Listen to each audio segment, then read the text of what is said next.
7 বছরের পরিচয় ছিল আমাদের। বিয়ের পরে ওর পরিবারও একেবারে আপন করে নেয় আমাকে। স্বপ্নের মতোই কাটছিল দিনগুলি।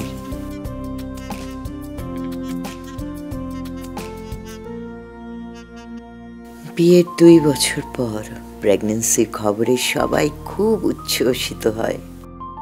আমার হাজব্যান্ড আমাকে অনেক সাপোর্ট করেছিল, সবকিছু ঠিকঠাকই চলছিল। তারপর হঠাৎ একদিন প্রেগন্যান্সি পিরিয়ডেই ম্যালাসমায় আক্রান্ত হই আমি। এক পর্যায়ে যা চিকিৎসার অভাবে তীব্র আকার ধারণ করল।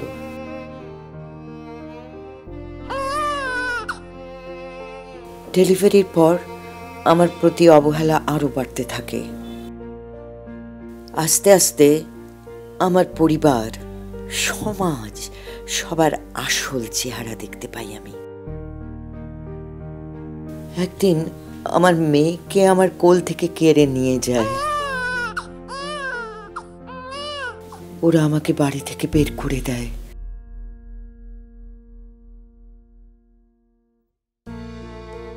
ধীরে ধীরে আমি উপলব্ধি করতে শুরু করলাম যে কেবল ম্যালাসমা নয়, আগেই দূর করতে হবে এই সমাজের অন্ধত্ব।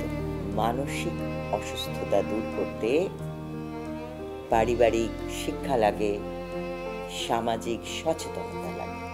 চর্মরোগ একটি রোগ মাত্র, যা সঠিক চিকিৎসায় সেরে ওঠে। সামাজিক অন্ধত্ব থেকে বেরিয়ে আসুন, মানসিক অসুস্থতা দূর করুন, নিজের প্রতি যত্নবান হন। শুনলেনই তো, when nobody cares for you, remember we care. Love your skin this Valentine's Day. It's the best gift you can give yourself.